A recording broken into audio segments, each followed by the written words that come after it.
Hello बच्चों, कैसे हो आप सब।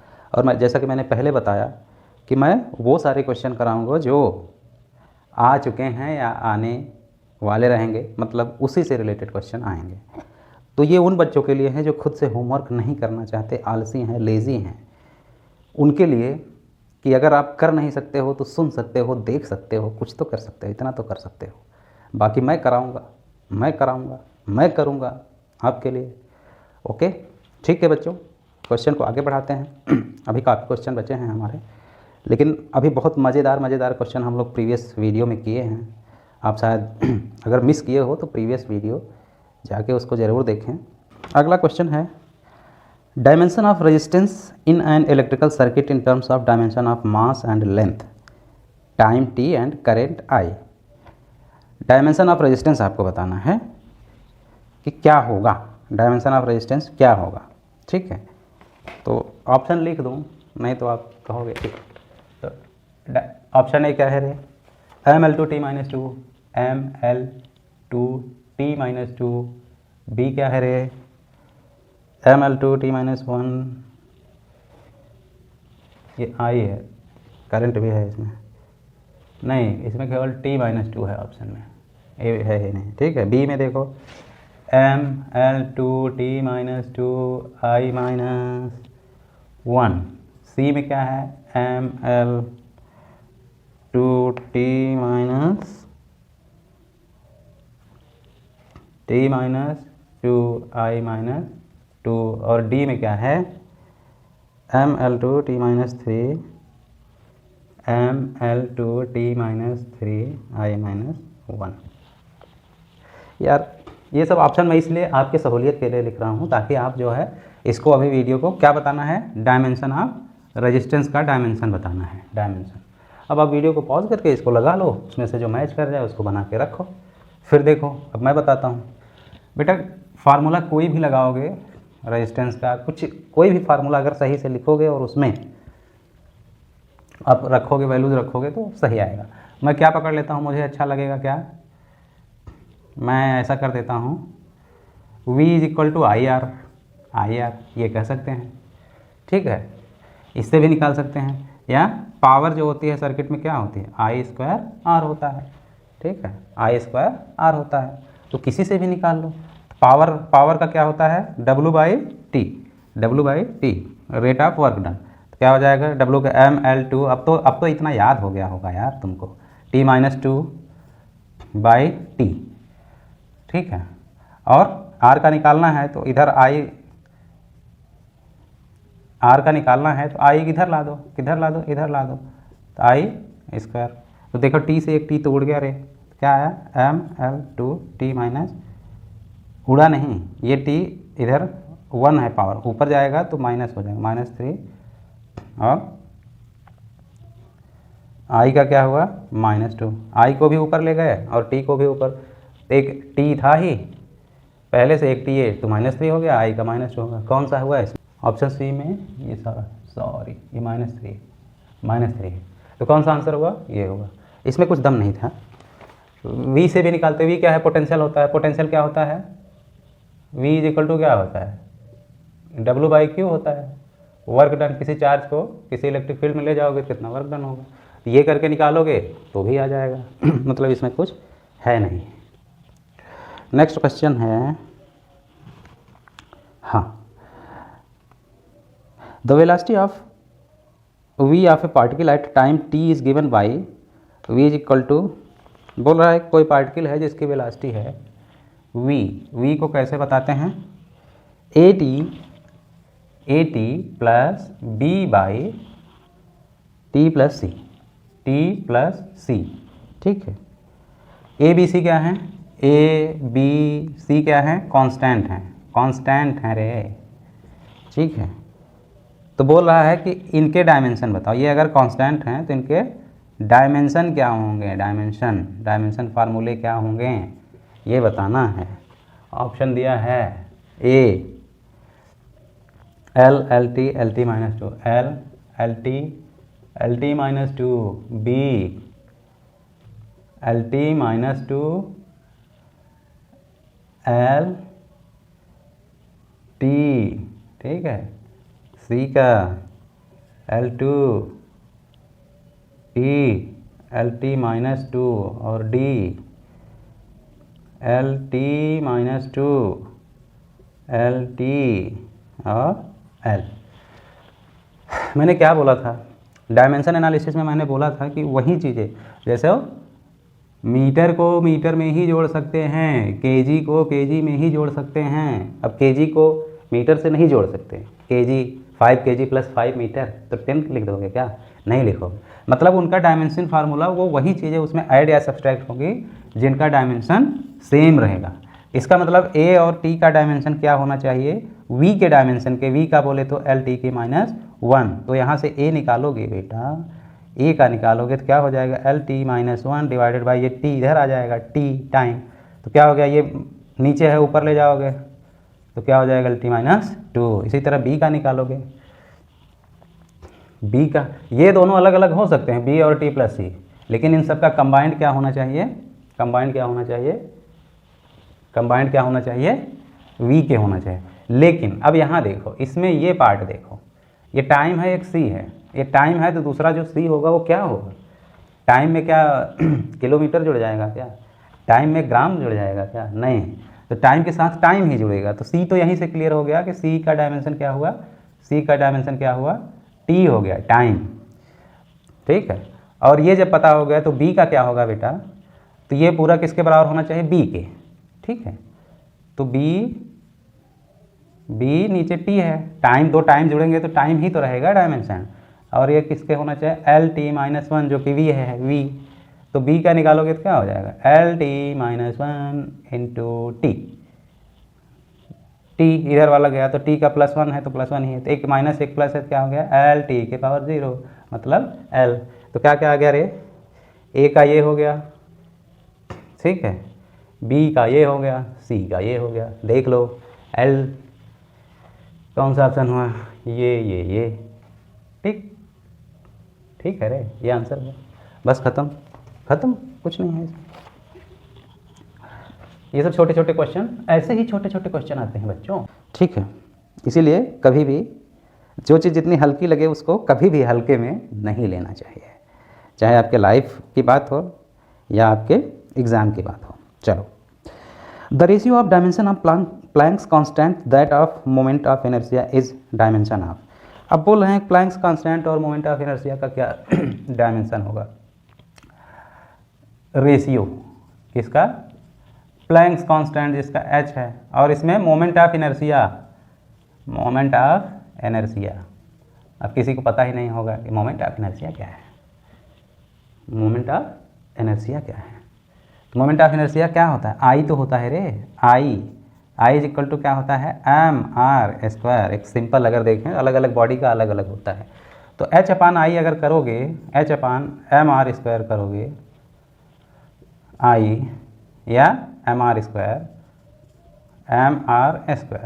तो बोल रहा है कि उसका डायमेंशन किसके बराबर होगा? ऑप्शन जैसे दिया है, टाइम है, frequency, angular momentum, velocity. Time, option क्या है? टाइम, बी फ्रीक्वेंसी, सी मोमेंटम, क्या है? एंगुलर मोमेंटम नहीं, एंगुलर मोमेंटम, और डी वेलोसिटी। क्या करोगे भाई? अब इसको निकाल लो, फिर उन सब का चेक कर लो किसका क्या होता है।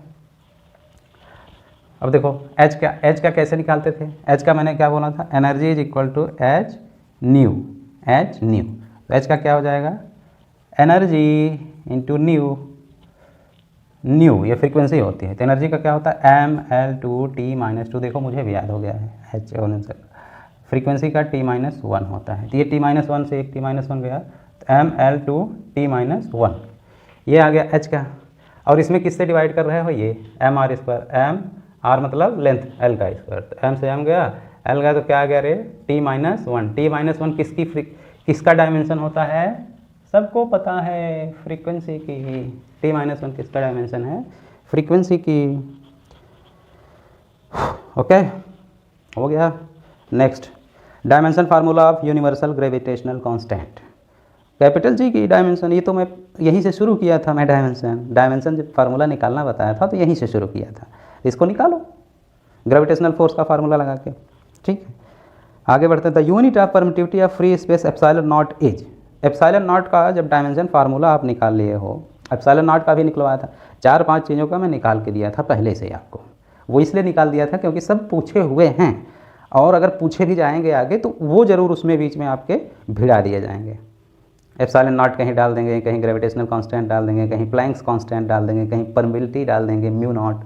ठीक है, ये 5 कोएफिशिएंट ऑफ विस्कोसिटी, ईटा, तो ये सब मैंने इसीलिए आपको पहले ही बता दिए थे कि वो 4-5 तो डायरेक्ट क्वेश्चन हैं, और दूसरा क्या है कि और भी जो क्वेश्चन इनडायरेक्ट क्वेश्चन बनेंगे उसमें भी इनको घुसा देंगे। तो वो जब करोगे 2-4 बार तो वो बेटा आपका क्या हो जाएगा कि ऑटोमेटिकली याद हो जाएंगे वो। ठीक है, डायमेंशन ऑफ प्लैंक्स कांस्टेंट, अब देखो प्लैंक्स कांस्टेंट का डायमेंशन आ गया।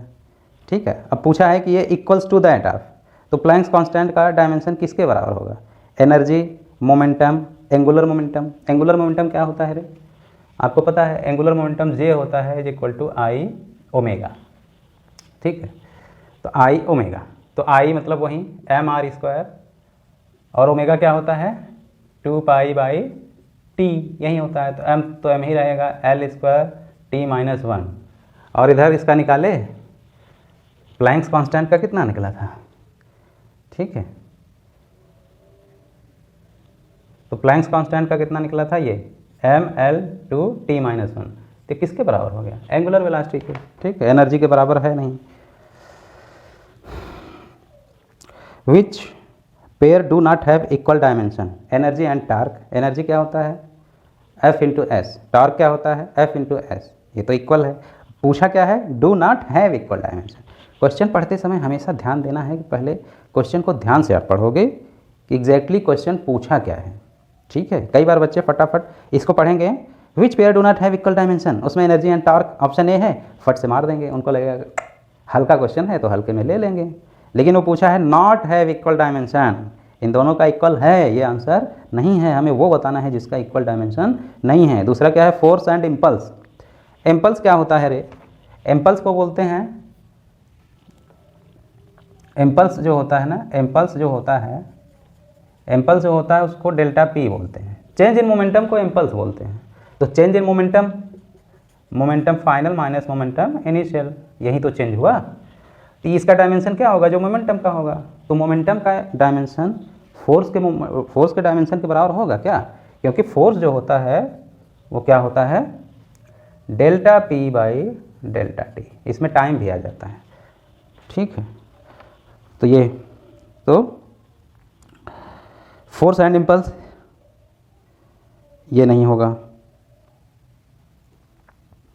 ठीक है, angular momentum and Planck's constant. ठीक है, एंगुलर मोमेंटम प्लैंक्स कांस्टेंट का है, सेम है। Elastic modulus and pressure. Elastic modulus क्या है? जो कांस्टेंट होता है बेटा, इलास्टिक मॉडुलस में कुछ भी हो सकता है, यंग्स का हो सकता है। तो जनरली हम लोग क्या बोलते हैं कि स्ट्रेस बाय स्ट्रेन। ठीक है, स्ट्रेस बाय स्ट्रेन जनरली जो होता है, स्ट्रेन जो डेफिनेशन है उसका, strain is proportional to stress होता है। ठीक है, तो स्ट्रेन इक्वल करोगे तो क्या एक कांस्टेंट रखना पड़ेगा, जिसे ई रख दिए, इनटू स्ट्रेस। स्ट्रेस क्या होता है? F upon area. ठीक है, और तो ई इज इक्वल टू क्या होता है? E is equal to stress, ये सब आगे मैं बताऊंगा फार्मूले सब, बाय स्ट्रेन। तो ये क्या होता है? स्ट्रेस ये होता है, और स्ट्रेन क्या होता है? Delta L by L. तो लंबाई भी लंबाई से ही करोगे तो कट जाएगा, तो एफ बाई ये किसके बराबर हो गया? प्रेशर का डायमेंशन होता है, प्रेशर के डायमेंशन के बराबर हो गया। हाँ, फिर बेटा dimension formula of magnetic flux. Magnetic flux बच्चों को ऑप्शन की आदत होती है, आधा अधूरा निकाल के फिर झांक के देखेंगे ये वाला है कि ये वाला। अरे भाई पूरा निकाल के एक ही बार देखो ना, देखो क्या ऑप्शन का मतलब है, उसको टिक करो, उससे मिलान मत करो। क्या वाला है? फ्लक्स का, मैग्नेटिक फ्लक्स का दिया है A, M not L minus two T minus two A minus two, बाप रे, M not A minus two T minus two L minus two भी है, L minus two M not B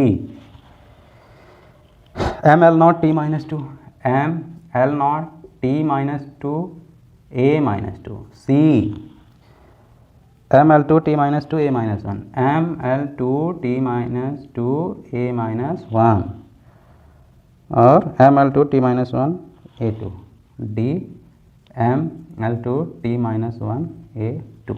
चलो magnetic flux, अब फार्मूले मैंने बताया है कि डायमेंशन के क्वेश्चन जब आने के लिए, तो मैग्नेटिक फ्लक्स क्या होता है यार?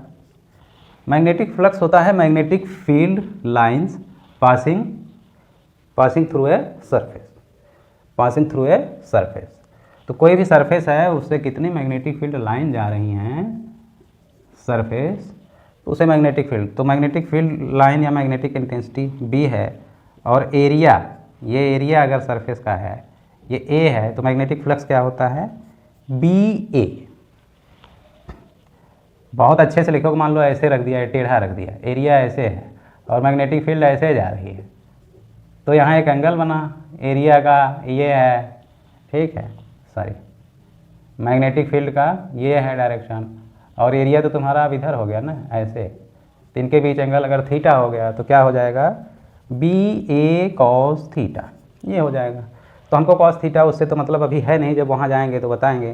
तो फ्लक्स का अब भी क्या है? Magnetic field. अब मैग्नेटिक फील्ड का आपको रखना पड़ेगा। मैग्नेटिक फील्ड का कल मैंने बताया था क्या होता है। मैग्नेटिक फील्ड में किसी चार्ज को फेंकते हो तो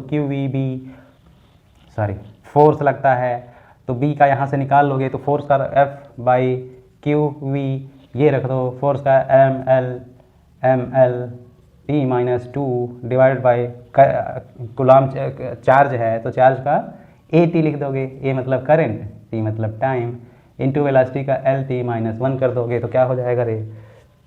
यहाँ से तो एल निपट जा रहा है, टी का क्या हुआ? एक टी ये है प्लस में है, एक माइनस में है, तो ये टी गायब हो गया, तो एम रह गया, ऊपर गया, ऊपर का तो एल भी जा चुका है, टी माइनस टू है, ए माइनस वन है, ये बचा। अब मैग्नेटिक फील्ड है उसमें एरिया का, अब ये कर दो, तो M T minus two A minus one into area, area का क्या लिखोगे? मीटर लेंथ का स्क्वायर, तो क्या हो गया? M L two T minus two A minus one. है कोई इसमें? ये है, ठीक है। तो कुछ नहीं, ये छोटे छोटे क्वेश्चन हैं, छोटे छोटे नहीं है। मैग्नेटिक फ्लक्स का आएगा तो कई बच्चों के मुंह बना लेंगे कि भैया ये तो कुछ और आ गया, जबकि ये कुछ और नहीं है, इनफैक्ट कुछ भी नहीं है। चलो अगला क्वेश्चन दिया है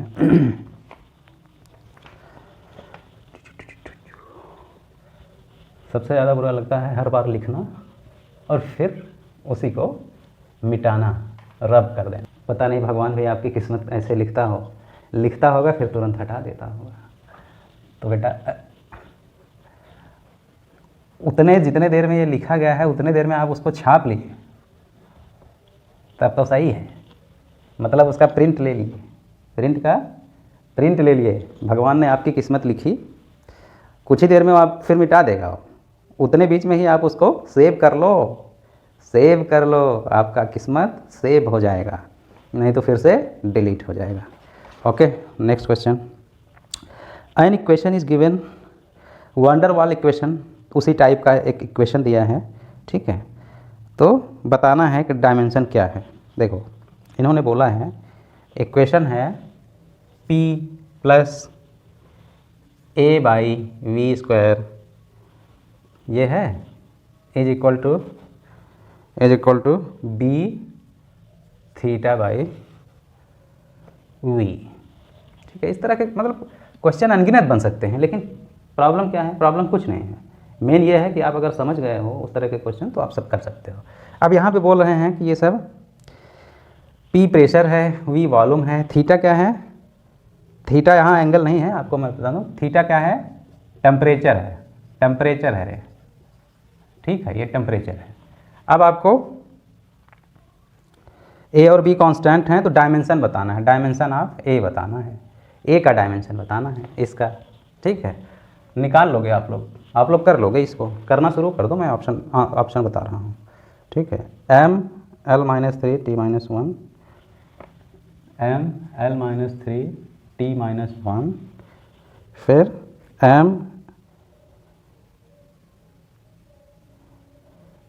l minus 3 t1, b m l minus 3 t1, c क्या है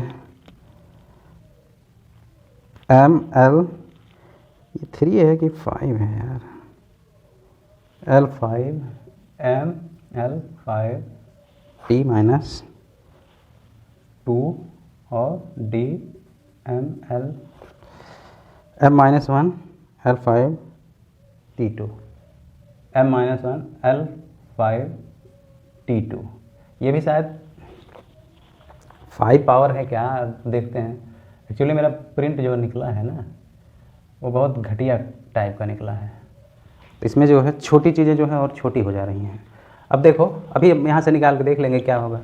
अब क्या करोगे बेटा, ये जुड़ रहा है इसमें, मतलब प्रेशर जुड़ रहा है इसमें, तो यार ये तीनों आपस में जुड़ घट रहे हैं, तो तीनों का डायमेंशन किसके बराबर होना चाहिए, सेम होना चाहिए, जो भी होना चाहिए। तो इसका अगर प्रेशर है तो ये भी प्रेशर होगा, तो क्या लिखोगे, A is equal to P V square, यहीं तो लिखोगे। पी का क्या होता है रे, F by A into V square.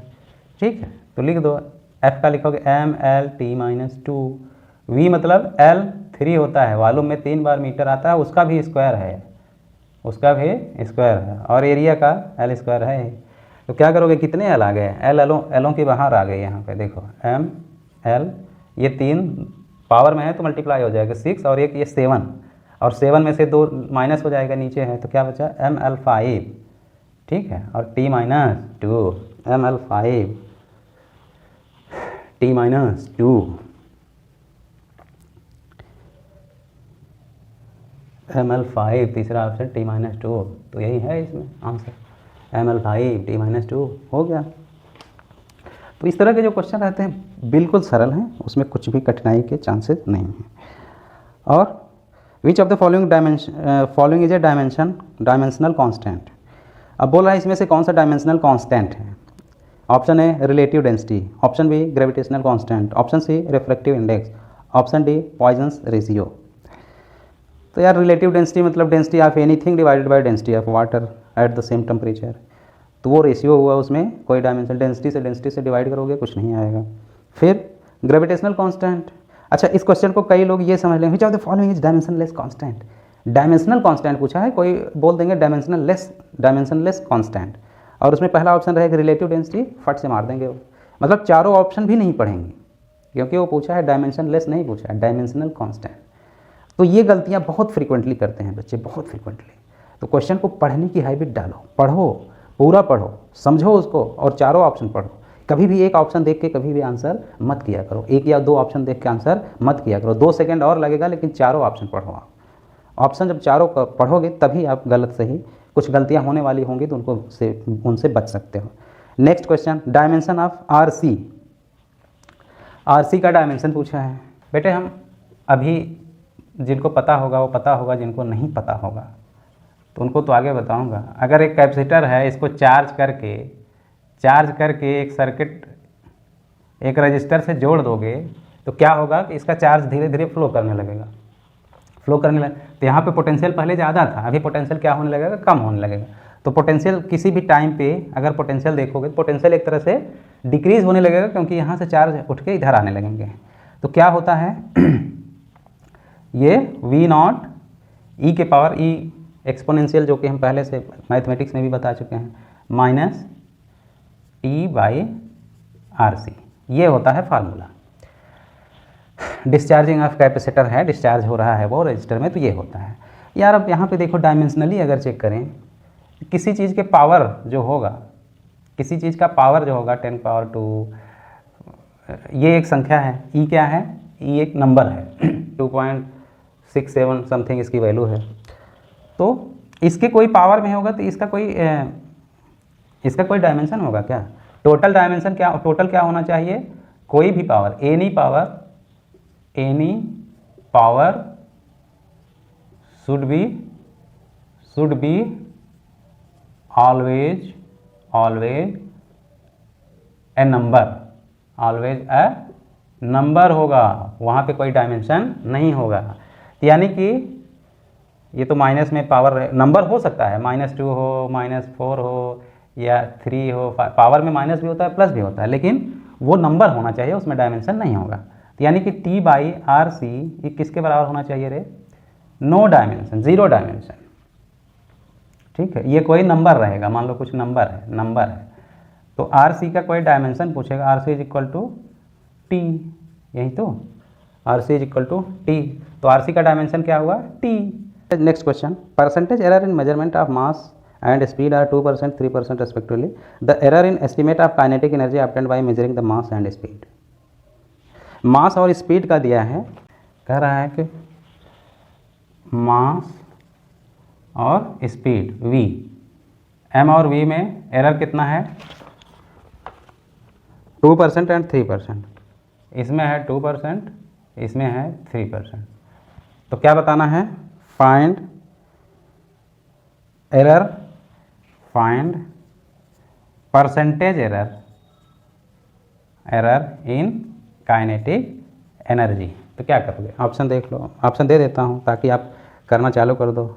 8%, 2%, 12%, 10%। A 8%, B 2%, C 10%, D 12%। ठीक है, चलो बताओ तो क्या होता है रे? Kinetic energy = ½ mv²। ये तो नंबर है, इसमें तो कोई एरर है नहीं, ये इससे कोई फर्क नहीं पड़ेगा, हमें खाली इन पर देखना। तो क्या लिखोगे? डेल्टा K बाई के इंटू 100, इसका परसेंटेज एरर हुआ। इधर क्या लिखोगे? डेल्टा m/m इंटू 100, और ये पावर वाला है तो 2 आ जाएगा, डेल्टा V/V इंटू 100, यही तो करना है। तो कर दो, डेल्टा m/m मतलब इसका परसेंटेज एरर कितना है? 2 + 2, इसका परसेंटेज एरर कितना है? 3। तो कितना हो गया रे? 2 + 6 = 8%। इसी तरह खाली ये कोई पूछे परसेंटेज एरर मतलब किस में एरर है उसी पर डिपेंड करेगा। अब ये मास और वेलोसिटी दोनों में एरर था तो इसलिए दोनों। अब खाली ये कोई बोले कि एरर जो है वेलोसिटी में क्या है? 20% है। ठीक है, ओनली इन वेलोसिटी में एरर है, तो क्या करोगे? इसका आंसर तो ये हो गया, वेलोसिटी में एरर है 20%। ये थोड़ा सा आप समझ लो बेटा, यहाँ पे काम देगा।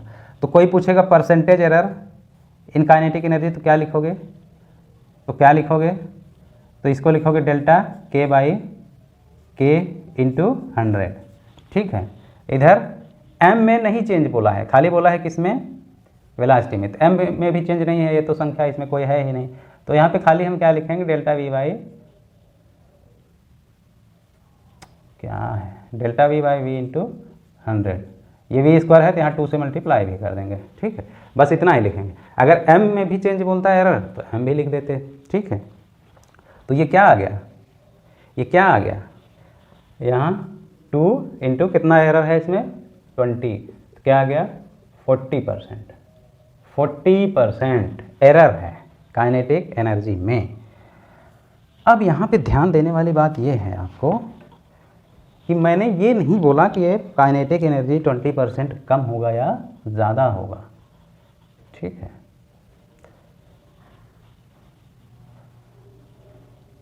है, मतलब परसेंटेज एरर है, ये एरर बता रहा है कितना परसेंट जो है काइनेटिक एनर्जी में चेंज होगा।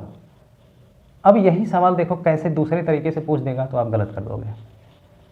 यही क्वेश्चन अगर दूसरे तरीके से पूछ दिया तो आप गलत कर दोगे, इसलिए मैं इसको समझाना चाहता हूँ।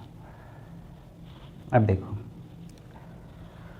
अब वो बोल दिया, वहाँ एरर नहीं बोलेगा, वो बोल दिया कि velocity increased by 20%, then find increase in kinetic energy. Velocity में परसेंटेज एरर नहीं है, चेंज नहीं है, यहाँ बोल रहा है वेलोसिटी इंक्रीज्ड बाय 20%। तो क्या करोगे? काइनेटिक, अब इतना तो वो बेवकूफ़ नहीं होगा कि वेलोसिटी इंक्रीज करेगा 20% और बोलेगा कि find decrease in kinetic energy. Decrease थोड़ी होगा, काइनेटिक एनर्जी तो बढ़ेगा, वेलोसिटी बढ़ाओगे तो इंक्रीज बोलेगा। तो उसके लिए क्या करोगे, मैंने क्या बोला था, परसेंटेज वाला जब आ जाए, परसेंटेज वाला क्वेश्चन, तो क्या लिखोगे, K2/K1। m में तो कुछ बोला नहीं है तो m तो सेम ही रहेगा, m में बदलेगा नहीं, तो इधर V2/V1, यही तो V2² यही लिखोगे। ठीक है, तो V2 क्या हो जाएगा, यहाँ आपको निकालना पड़ेगा। V1 अगर V है तो V2 क्या हो जाएगा, 20% इंक्रीज किया है, V प्लस 20% ऑफ किसका, 20% मतलब किसका इंक्रीज किया, पहले जो था ना V का 20% का मतलब उसका मल्टीप्लिकेशन 20V/100, ये इंक्रीज किया है। ठीक है, तो ये 0.2 हो जाएगा, तो क्या हो गया, एक V प्लस एक 0.2 तो 1.2V। तो V1 क्या हो गया V, V2 क्या हो गया 1.2V, यहाँ लिख दोगे 1.2V/V। अब ये स्क्वायर में है दोनों, तो इनको हम ये भी तो लिख सकते हैं, मैं पहले भी बता चुका हूँ V2/V1, या तो पहले डिवाइड वो करके फिर स्क्वायर करो, या स्क्वायर करके फिर डिवाइड करो, बात वही हुआ।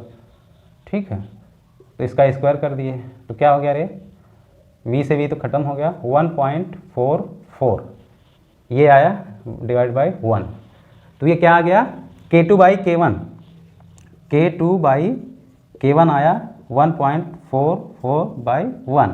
अब परसेंटेज निकालना है, परसेंटेज निकालना है, तो परसेंटेज के लिए मैंने क्या बोला है, हमेशा उसमें भी लिखते हैं डेल्टा K/K। तो अगर दोनों साइड में 1 कर दूं, 1 माइनस कर दूं, इधर भी 1 माइनस कर दूं, तो कोई फ़र्क तो पड़ेगा नहीं, क्योंकि इक्वल के इधर भी 1 है उधर भी, तो वो आपस में, लेकिन इसको लिख दोगे क्या, K2 minus K1 divided by K1। ठीक है, और इधर क्या हो गया 1.44 माइनस 1 और डिवाइडेड बाई 1, तो क्या हो गया K2 माइनस K1 मतलब एक तरह से चेंज इन, ये इंक्रीज हुआ ना, K2 ज़्यादा था K1 कम था, इंक्रीज ही तो हुआ काइनेटिक एनर्जी में। टोटल काइनेटिक एनर्जी पहले K था मान लो। ठीक है, तो अभी क्या हो गया, इधर क्या हो गया 1.44 में से 1 माइनस करोगे तो 0.44 डिवाइड बाई 1, और परसेंटेज इंक्रीज पूछेगा तो क्या कर दोगे 100 से मल्टीप्लाई कर दोगे, इधर भी 100 से मल्टीप्लाई कर दोगे, कितना आ गया 44%, और इधर क्या था 40%। यहाँ पे एरर निकला था, ये क्या है एरर।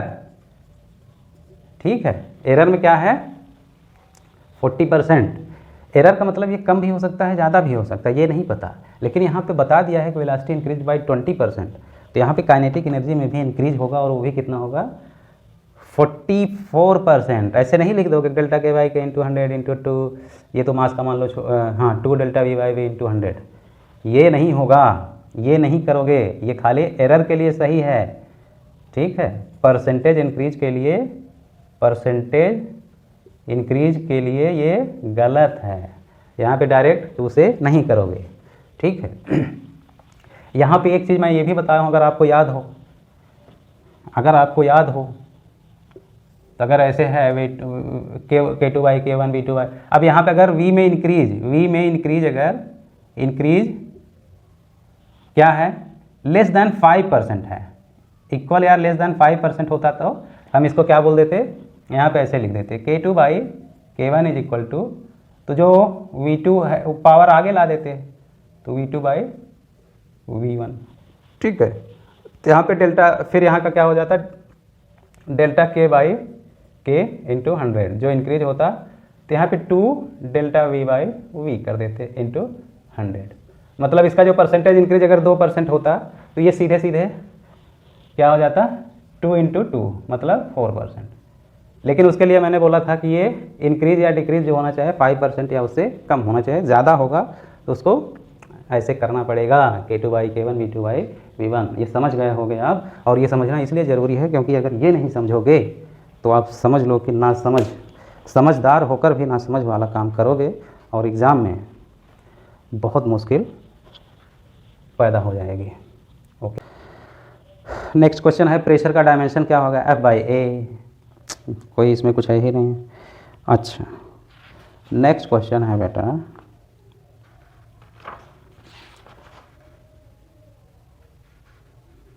हाँ Turpentine oil is flowing through a tube of length L and radius R. The pressure difference between the two ends of the tube is P. The viscosity of oil is given by, दिया है, dimension of eta. बोला है कोई oil जो है किसी tube से flow हो रहा है, एक नली है, उससे कोई ऑयल ऐसे ऐसे बह रहा है, विस्कोसिटी में जब जाओगे तो उसका प्रेशर डिफरेंस जो है अगर P है, रेडियस R है, डेंसिटी इसका रो है, तो उसके लिए बोला है कि उसकी वेलोसिटी अगर V है तो वेलोसिटी जो होता है, फार्मूला जो होता है विस्कोसिटी का ऐसे होता है, क्या होता है, P into R square minus x square divided by 4VL इसकी लंबाई। ईटा का डायमेंशन निकालना है, ईटा का डायमेंशन आप पी का रखो, ये इन सब का रखो, यहाँ भी L ही आएगा, ये L है, मतलब मीटर में से ही तुम मीटर को घटा बढ़ा सकते हो, तो जो भी आएगा वो मीटर स्क्वायर में ही रहेगा। तो P का लिखोगे, L का लिखोगे, यहाँ फिर V का लिखोगे LT-1, फिर इसका L लिखोगे तो यहाँ आ जाएगा।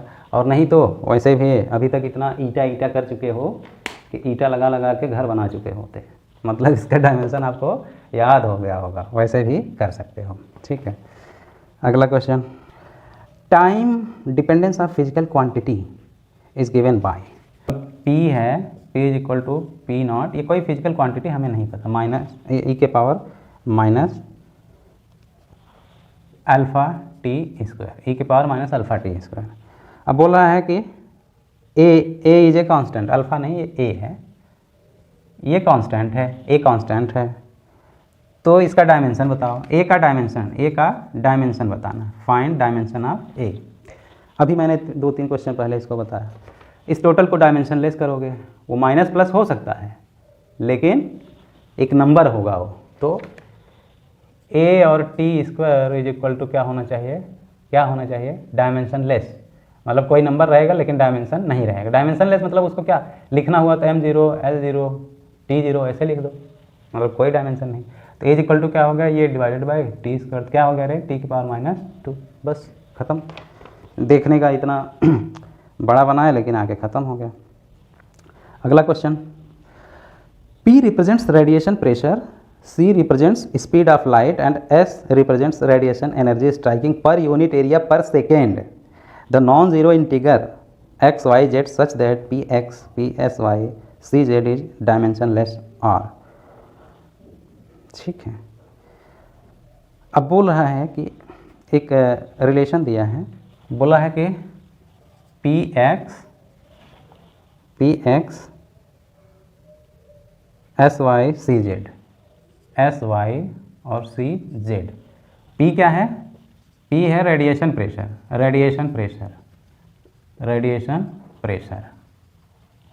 S क्या है,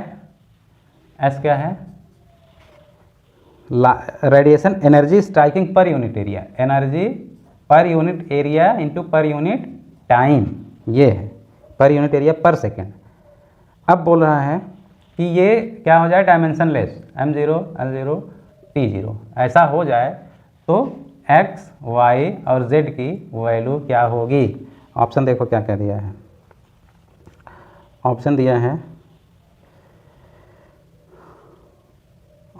है A, x की वैल्यू 1, चलो x y 1 1 1, B -1 1 1, C 1 -1 1, D 1 1 -1। ठीक है, क्या होगा भैया, एक कामा ऐसा लग रहा है जैसे ये 1 1 11 हो जा रहा है, मैं कामा हटा दे रहा हूँ। चलो अब रख दो यार, यहाँ पे वैल्यू रख दो, एक्स वाई जेड हमको जैसे हमने बताया था डायमेंशन जो रिलेशन निकालते टाइम, तो यहाँ रखो P मतलब प्रेशर हुआ तो प्रेशर का क्या लिखोगे, F/A मतलब ml T-2/A का मतलब L2, तो एक L ऊपर चला गया, ml-1 T-2, ये प्रेशर हो गया। इसका क्या करोगे x, इसका क्या करोगे रे x। ये क्या है, एनर्जी का क्या होता है m, तो इसका यहाँ से निकाल लो ml 2 T-2 divided by divided by area का L टू टाइम का T। तो यहाँ से देख लो क्या आ गया M, देखो L तो निकल गया यहाँ से, और T यहाँ पे 1 है तो ऊपर जाके वो भी माइनस, MT माइनस 3, L तो निकल गया, ठीक है, और एरिया T जाके ऊपर बढ़ गया तो MT माइनस 3। तो यहाँ पे लिख दो MT माइनस 3 का Y। और तीसरा क्या है C, मतलब लाइट की वेलोसिटी। तो लाइट की वेलोसिटी क्या है LT माइनस 1, इसका Z। अब कर दो तो M के साथ वाले क्या क्या M के आएंगे, MX इसमें और इसमें प्लस Y। L के साथ में देखो इसमें माइनस X आएगा, इसमें L है, इसमें प्लस Z। और T का देखो इसमें माइनस 2X है, इसमें माइनस 3Y है, और इसमें माइनस Z है। अब हमको ज़ीरो करना है, M का ज़ीरो करना है, L का ज़ीरो करना है इसका, तो यानी कि x plus Y is equal to zero होना चाहिए। तो x की वैल्यू क्या हो गई माइनस वाई। इसका देखो minus X plus Z is equal to zero होना चाहिए, तो यानी कि x is equal to Z, ठीक है। और इसमें देखो minus 2x minus 3y minus Z, ठीक है, इसको भी ज़ीरो करना है। तो y की जगह पे हम क्या रख दें, y की जगह पे माइनस एक्स रख दें, या एक्स जेड तो पता ही है, तो इसमें से कोई वैल्यू रख देता हूँ, जेड की वैल्यू रख देता हूँ, या एक्स की जगह पे माइनस वाई लिख देता हूँ। देखो माइनस 2 और x की जगह पे क्या है minus Y minus 3y minus Z is equal to zero. तो ये माइनस माइनस मल्टीप्लाई हुआ तो plus 2y minus 3y minus Z is equal to zero, ठीक है। तो यहाँ पे क्या है minus Y minus Z is equal to zero, यानी कि y is equal to Z. बोल रहा है y is equal to Z, यानी z की वैल्यू अगर 1 रखोगे तो y, ठीक है, y is equal to Z नहीं आएगा, दोनों माइनस माइनस में है ना, तो minus Y is equal to Z आएगा और y is equal to minus Z आएगा, ठीक है, y is equal to minus Z आएगा। तो अब देखो z की वैल्यू अगर 1 रखोगे तो x की वैल्यू कितना रखोगे 1 रखोगे, और y की वैल्यू क्या है, y की वैल्यू या तो माइनस एक्स है या तो माइनस जेड है। तो ये दोनों अगर इसको एक रखे इसको एक रखे तो y की वैल्यू क्या होगी, y की वैल्यू क्या होगी, ये होगी माइनस 1, x 1 है जेड 1 है, y क्या है माइनस एक्स है माइनस जेड है, मतलब बीच वाला। A certain body weight is 22.42 gram and has a measured volume of 4.7 cc. The possible error in the measurement of mass and volume are 0.01 gram and 0.1 cc. Then the maximum error in density will be. Simple सवाल है, simple सवाल क्या है, wait जो मास उसका दिया है, कितना दिया है रे, मास दिया है 22.42 ग्राम, वॉल्यूम कितना दिया है, वॉल्यूम दिया है 4.7 सीसी, 4.7 सीसी। मास में जो एरर है, मास में जो एरर है वो कितना है, पॉसिबल एरर इन मास, इसमें क्या है प्लस माइनस कितना है 0.01 ग्राम, और इसमें जो एरर होगा वो क्या दिया है 0.1 सीसी, 0.1 सीसी, ठीक है। तो बताना है find percentage error in density, density में बताना है, ठीक है, percentage error in density. Option देख लो 22%, 22%, बी 2%, सी 0.2% और डी 0.02%। अब यार हम क्या लिखेंगे, density is equal to mass by volume, ये कर लोगे आप, कैलकुलेशन खाली करना है। तो डेंसिटी में परसेंटेज एरर निकालना हो तो क्या हुआ delta D by D into 100, इधर का लिखोगे तो क्या लिख दोगे delta M by M into 100 plus, ये बटे में है लेकिन एरर के लिए हमेशा प्लस करते हैं, delta V by V into 100। तो यार जो एरर दिया है वो निकाल दो, मास के लिए 0.01 by 22.42 into 100 plus delta we का 4.1 डिवाइडेड बाई 4.7 इंटू 100। इसको कर दोगे तो आ जाएगा। अब कोई बोलेगा कि भैया करें, मैं बोल दूं अगर कर दो आ जाएगा आंसर, तो कोई भी बच्चा इसे करेगा नहीं, यहीं रोक देगा। क्योंकि लोगों की आदत इतनी ख़राब होती है कि उनको करके देना पड़ता है। अगर छोड़ दोगे कि बेटा कर लेना इतना और आंसर निकाल लेना, तो नहीं करेंगे। चलो करो, अभी करो, अभी करो, इसको कैलकुलेट करो। चलो मैं करता हूँ। तो ये क्या है, तो ये 100 से मल्टीप्लाई कर दिए तो क्या हो गया, अरे 1 डिवाइडेड बाई 22.4। ठीक है, मैं इसको एक हटा दे रहा हूँ और इधर जो है 10 हो जाएगा, 10 डिवाइडेड बाई 4.7। ठीक है, ये पॉइंट अगर हटा देना है तो और इधर कर दो, 100 हो गया और ये हो गया। अब खटाखट डिवाइड करो। अभी क्या है कि एक जीरो से तो काम चलेगा नहीं, 2 जीरो ले जाओगे, मतलब 10 के पावर -2 पहले से लिख दिए। 10 पावर -2 मतलब 2 पॉइंट पे तो डेसिमल रहेगा। अब करो, 200 है, ये 1000 है, 224 है, 1000 में डिवाइड करोगे तो 5 बार ले जाओगे तो ये ज़्यादा हो जाएगा। तो कितनी बार ले जाओगे, 4 बार, 4 टाइम्स। कितना, मान लो 4 टाइम्स ले गए, 4 टाइम्स, तो कितना हो गया, 1000 -2 4, 2 दूनी 4, 2 दूनी 4, 4 बार ले गए, 4 दूनी 8, 4 चौक 16 का 6, 4 दूनी 8 1 9, 4 दूनी 8। ठीक है, 4 आया, 9 में से 9 0 और 9 में से 104, फिर ये किए। ठीक है, फिर पॉइंट गया, फिर 4 आया। इतना हम निकाल ले, इसका किसका हो गया, इसकी वैल्यू क्या आ गई, 4.4 इंटू 10⁻²। अब ये कैलकुलेट कर लो, तो 100/47 क्या करोगे, 2 बार तो जाएगा ही, कितना हो जाएगा, 94 हुआ तो 6 आया, फिर एक पॉइंट ले गए तो फिर एक किए। ठीक है, फिर किए तो क्या हो जाएगा,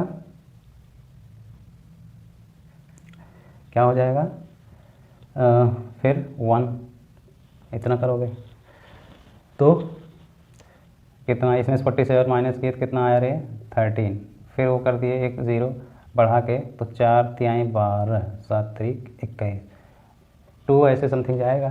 ठीक, इस तरह से। तो इसकी वैल्यू ये निकला, प्लस इसकी वैल्यू ये कितना, 2.12।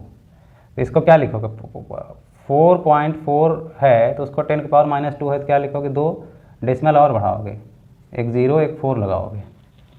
ठीक है, और इसका तो है ही प्लस 2.12। ठीक है, तो क्या हो जाएगा, जोड़ो इसको, तो क्या हो जाएगा, डेसिमल किधर है, 2 अंदर है, 1, फिर ये क्या है, 4 और 2 6, 2.16%, 2.16%, 2.16% कोई है नहीं, तो आंसर क्या होना चाहिए, ये अगर इसको राउंड ऑफ करोगे तो क्या आया, 2% आया।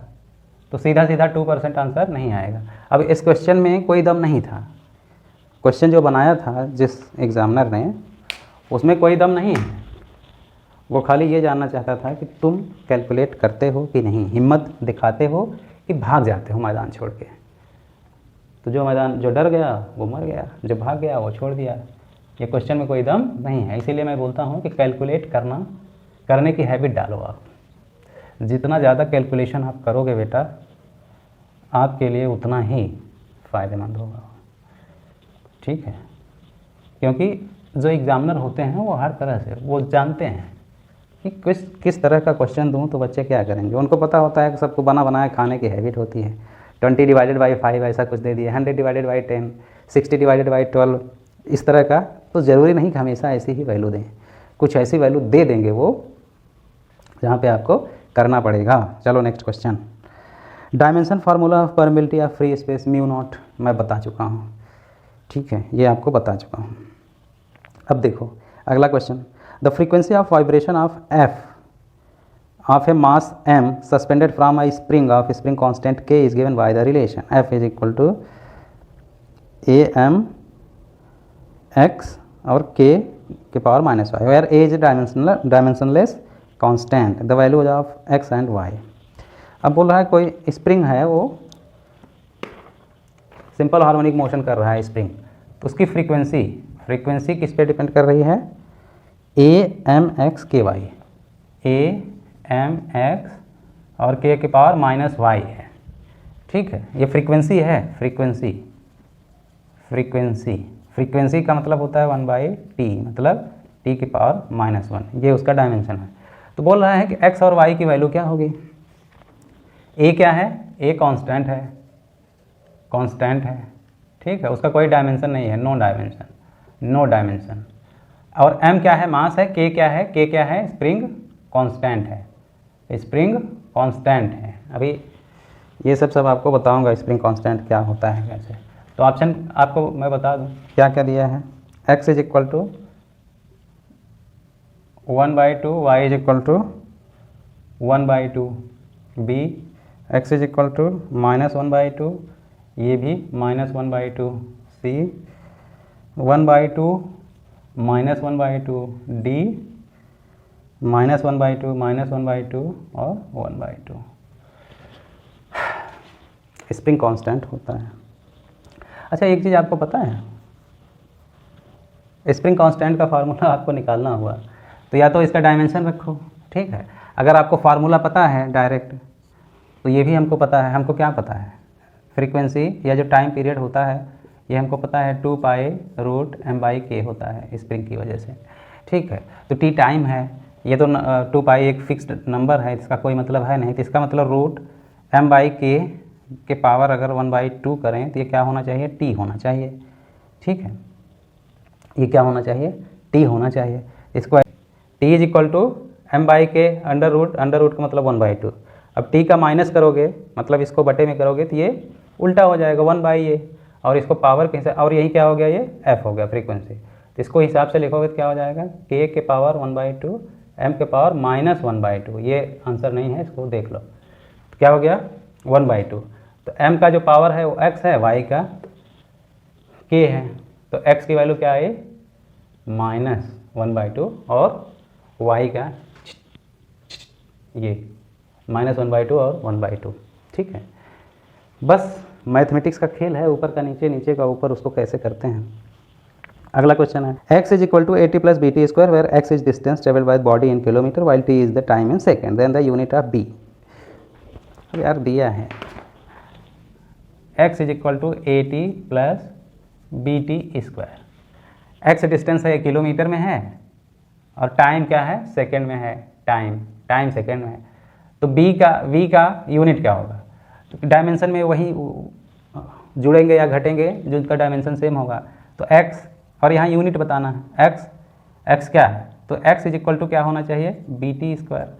तो b इज इक्वल टू क्या होना चाहिए, x/t स्क्वायर। तो x को अगर किलोमीटर मान लो, t को सेकेंड में मान लो, तो -2 हो गया, यही आंसर हो गया, इसमें कुछ नहीं करना है।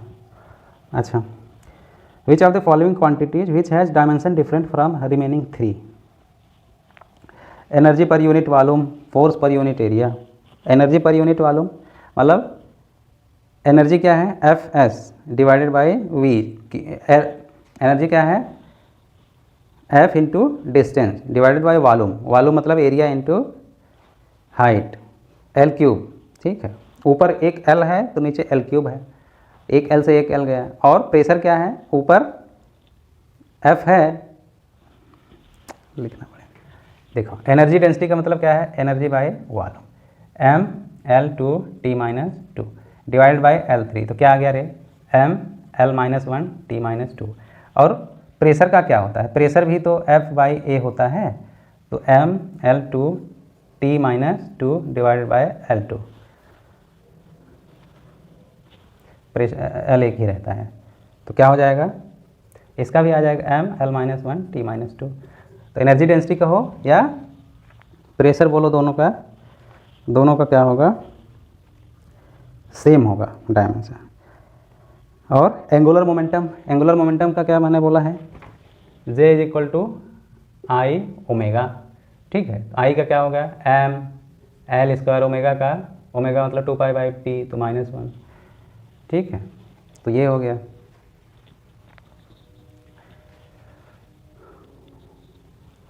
ठीक, तो M L square T minus 1 I omega angular momentum. तो बताना है तो किसका डिफरेंस जो है वो अलग होगा, product of voltage and charge per unit volume. Product of voltage and charge, voltage और चार्ज V इंटू क्यू, ये क्या होता है, ये W होता है, वर्क डन होता है। क्यू चार्ज को V पोटेंशियल डिफरेंस में अगर ले जाओगे कहीं तो ये W होता है। इनका जो है क्या हो जाएगा W का, M L two T minus two. ठीक है, इसका देखो, इसका अलग है, इसका क्या है, अलग है। मैंने एक एनर्जी डेंसिटी का बताया, एक फोर्स का बताया, ठीक है, एक एंगुलर मोमेंटम का बताया, और इसका M L two T minus two. ठीक है,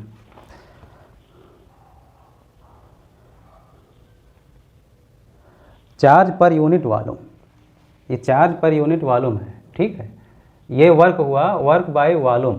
ठीक है, मतलब यहाँ पे भी एल क्यूब है, तो क्या आ गया, M L minus one T minus two. ठीक है, तो इन सब का देखो सेम है, ये सेम है, ये सेम है, ये सेम है, सबसे डिफरेंस क्या है, ये है, सबसे डिफरेंस क्या है, वो है।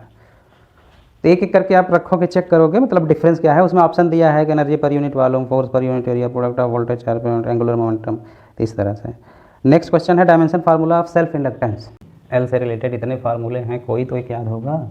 सबसे सिंपलेस्ट क्या है, कोई भी इंडक्टर है, इंडक्टर है, उसमें अगर आई करंट जा रहा है, ठीक है, सेल्फ इंडक्टेंस है, तो उसमें जो एनर्जी होगा, स्टोर्ड एनर्जी क्या होगा, स्टोर्ड एनर्जी बोलें या वर्क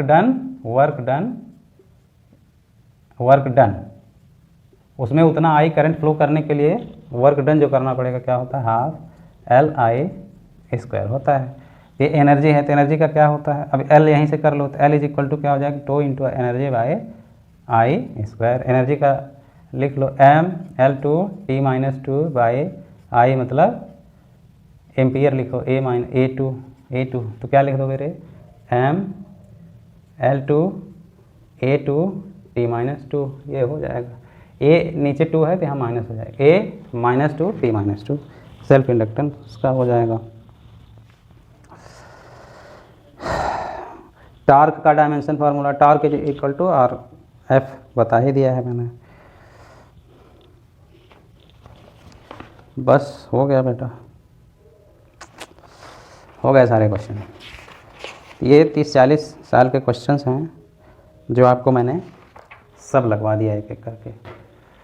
तो बेटा इसी के साथ कुछ छुटपुट क्वेश्चन और अलग अलग कोचिंग वाले, अलग अलग लोग अलग अलग क्वेश्चन, देखो और क्वेश्चन बनाने को तो ढेर सारे क्वेश्चन बनाए जा सकते हैं, लेकिन काम की चीज़ जो ज़रूरी है वो बस इतना ही है जितना मैंने आपको बता दिया। मेरा ये प्रैक्टिस कराने का पर्पज़, ये सब इतना क्वेश्चन कराने का, कोई आपको इतना क्वेश्चन लगाएगा नहीं, लगा के नहीं दिखाएगा, क्योंकि वो बोल देगा इतने से इतना, वो आपको PDF फाइल दे देंगे, जाके कर लेना।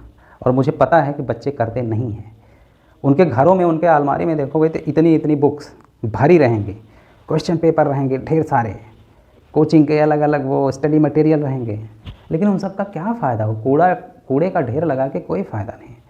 अगर 50 क्वेश्चन ही आप कर रहे हो और कर रहे हो तो बहुत बड़ी चीज़ है वो, बजाय उस कूड़े को इकट्ठा करने के।